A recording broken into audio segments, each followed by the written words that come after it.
The Genesis Project offers victims and survivors of sex trafficking the ability to look forward in their journey and their lives, to have hope.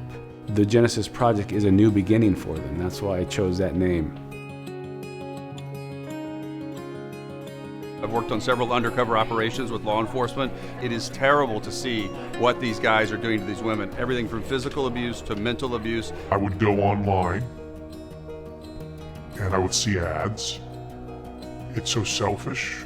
I don't think you think a lot about what the girls are going through because it's such an all about me type of behavior. These women and girls are not doing it because they want to do it. They're not making a voluntary decision to live this type of lifestyle. Somebody is forcing them, or life is forcing them. And once someone is in the life, it's a cycle it's very hard to break out of. Their trafficker will isolate them, take away their identification, make them solely dependent on them for food, for shelter, for any kind of support. They won't let them have any friends. If they have friends and family in an area, they'll isolate them by moving them to another area.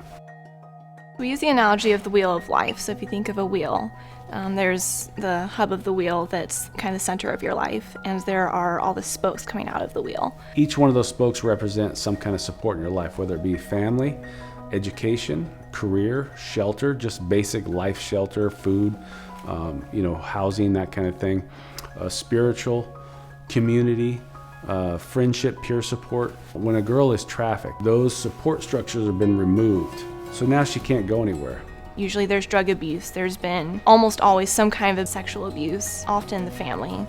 They're often homeless. They don't have a job. It's literally everything is fallen apart, and they don't really have anything in life to use as a foothold to be able to move to the next step. Survivors often have barriers to education and employment, and they need a lot of support and linkages to really help find things that are going to help them, such as getting back to school, finding stable housing, finding mental health treatment, and things that are going to help them really move forward. When they come into the doors, we find out what they need, what support structures are missing, and then we try to replace those support structures, and it takes a long time. They need practical stuff too. They can't just live on hope and dreams. They got to have somewhere to go, somebody physically helping them, financially helping them, and then we walk it out. If it takes years, it takes years. It's not a short process at all. It takes sometimes years for them to make steps in their journey, and sometimes they're small steps and sometimes they're big steps. And so we promise them from the first time that they walk through our doors that we're going to be here for them. Even some of them who've been out of the life for a while will hit a rough spot in life where they need extra support in that time, and having a place where they know they can go to get that support. Sometimes that's the only support like that they've ever experienced in their lives, where things are low and there's someone who cares about them enough to step into whatever that low space is. I was in jail. I was in Score jail, and I was probably at the lowest point of my life ever. Another person there told me about GP, and then I met Beth, and that's when I realized that it was real, that there was really people out there who really did care and want to help you. The girls can come to us in any state, whether it's they just took a hit and they're high. We had one woman come to us just physically completely broken down. She was fleeing from a gorilla pimp, which is the most violent.